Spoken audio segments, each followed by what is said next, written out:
Time for Ali and myself to look into our crystal balls ahead of the weekend and try and predict what's going to happen in the Premier League. We're going to start with the Saturday morning game, Leicester and Chelsea. What do you think? And two teams that early on in the season you would have been very excited about them because the young talent of Chelsea and the up-and-coming Leicester and top four, and well, it's still there for them, but there's a different feel about both of these teams coming into this game. Leicester in a bit of a free fall. Chelsea, you don't know what you're going to get. Frustrating in the attack because they really can't get anything going. They can't create enough chances. Leicester all of a sudden can't defend as well as they did early on in the season. They're not scoring the same amount of goals. Difficult to make a case for either one of them. I'm going to go with Chelsea, away from home. Okay. Ooh, I got some size from the back room over there. You guys all right over there? You okay? It's a full You house. make it? Okay. Full house in attendance here. The size, well, they weren't expecting that. I'm going to sit in the fence with this one. No, just because of the comments from Brendan Rodgers. He Better be a sturdy fence. Yeah, very good. Jamie Vardy, will he start? Maybe. We're not yet sure. You're right about what you say. So a draw, X marks the spot with this one. They were in free fall, but then they got a win, and a good win as well, against Brighton, against a Villa side who'll be buoyed by now qualifying for the League Cup final. But Villa needs a result. They do. While it's great to be in the League Cup final, you're right there within striking distance of relegation. And so this is the sort of game in which you can create some separation between you and at least Bournemouth and put them in a tougher position. But if you're Bournemouth, you look at it from the different perspective. You're like, wait a minute. This is the one in which we can jump out of relegation, put Villa in a tough situation. I like Eddie Howe. I like his team. I think they'll get out of it. If Grealish doesn't play well, Villa struggle. I agree with you. Ooh. I think Bournemouth get back-to-back home wins. Palace have got a lot of players back from injury against Sheffield United, who are really good on the road. Didn't you say Sheffield United was going to get relegated? Stevie said that. Okay. Did everyone else not say that? Did you support it or not? Along with the 99% Okay, who got it wrong. We all got it wrong. So you did support it? Oh, yeah. Okay. You did as well? Hey, I know. I'm going Sheffield United. I'm not going against that team. You go ahead and do that. Oh, you should see these tweets. Remember we used to do mean tweets? My God, we could do a whole segment on that. Palace against Sheffield United has got a draw written all over that one. What if it is? I'm now getting booed from this full house and the sellout crowd in attendance. Do you know what? You want to take that one? There's not even any point of analysing this. However... So there's no point in analysing, but yeah, you're going to analyse it? Did you know I was going to go there, or did you think I was going to go down here? Well, I'm just saying. Are you going to analyse it or not? I know. Move on. Okay. Newcastle, Norwich. Yeah, this is one of those games where you just go, oh, really? 0-0? Do we really need to watch this? It's going to hurt to watch this. Norwich struggling, free fall, doesn't seem like there's any way out for them.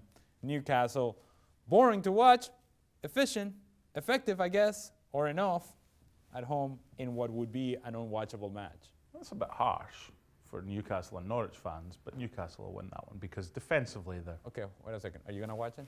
No. Are you going to watch it? No. Okay, all right. Well, I'm then not going to watch it, no.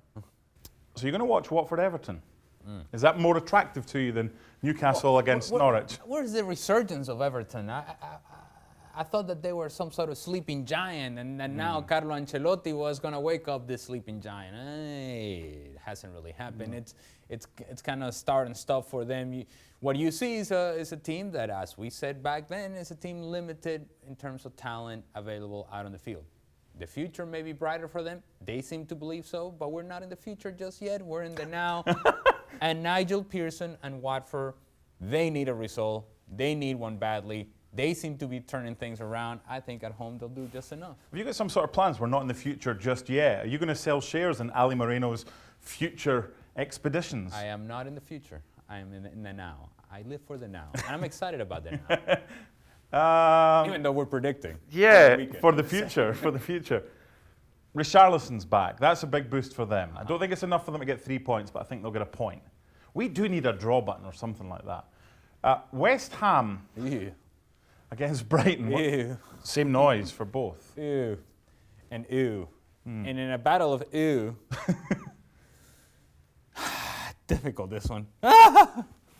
It hurts. It hurts a little. They annoy me because they've got good individual players. They just can't play as a team. Haller's got to come to form soon. Lanzini, Antonio may be back. Ew. Yeah. Okay, good one. Well. No, potentially. They're a decent side, Wolves. Yeah, no, I don't mind Wolves. I'm not talking about Wolves. Played each other recently in the FA Cup. Man United got through. What happens in this one? When you are looking at Manchester United, it is so very difficult to try to figure out what is it that you're going to get from this team. And so you think that at home, historically, this would be one where you just pick Manchester United with your eyes closed, but... Like Burnley. Well, exactly. And so, just like I don't live in the future, I don't live in the past either. I live in the now. But the now also tells me that Manchester United looked okay against Manchester City in the League Cup semi-final, second leg. It's a tough one, isn't it? It is tough, because I like Wolves. I like what they do. I'm going to ride Manchester United.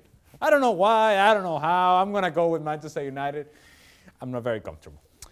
Or confident, for that matter. Sometimes you get a gut feeling. I want to see Adama Traore again against that defence. Okay. Rashford out's a bit... Honestly, I'm going to go... And do you know what? I don't think it would be the biggest surprise in the world either. No. If Wolves are to win it, and of course it's going to be a draw. I'm looking forward to that one. Now, Burnley Arsenal. Aubameyang's back. Okay. Does that sway you? Not really. It's important for Arsenal. It's an uncomfortable team to play against Burnley. Especially at Turf Moor, Yes. And as uncomfortable as they are, you want to see, okay, where are the goals going to come from Burnley? And so you say maybe, well, Chris Wood is a guy that physically gives you that presence. And will he be able to dominate whoever is playing center back for Arsenal? And, well, it doesn't take much these days to dominate whoever is playing in the back line for Arsenal. And so, having said that, I'm going to go Arsenal away from home. Yeah, their recent record against Burnley is very good, and I think they'll get 3 points. Game of the weekend, what do you reckon? I'm pretty certain that Manchester City may have gotten a tongue lashing from Pep Guardiola after their match against Manchester United. And it's not so much about whether you had the ball and possessed the ball. It's just concentration in key moments, in key aspects of the game, attention to details, things that you have to do right. And if that's the case, then what you're going to see is a reaction from Manchester City, that they go away from home trying to make a statement for themselves. Never mind anybody else, but they're making a statement for themselves, for their manager. Manchester City dominates Spurs. Spurs will play defensively, put numbers behind the ball, but it won't be enough. Manchester City win it away. What he said. Thanks so much for watching ESPN on YouTube. And for more sports highlights and analysis, be sure to download the ESPN app. And for premium content and live streaming, subscribe to ESPN Plus.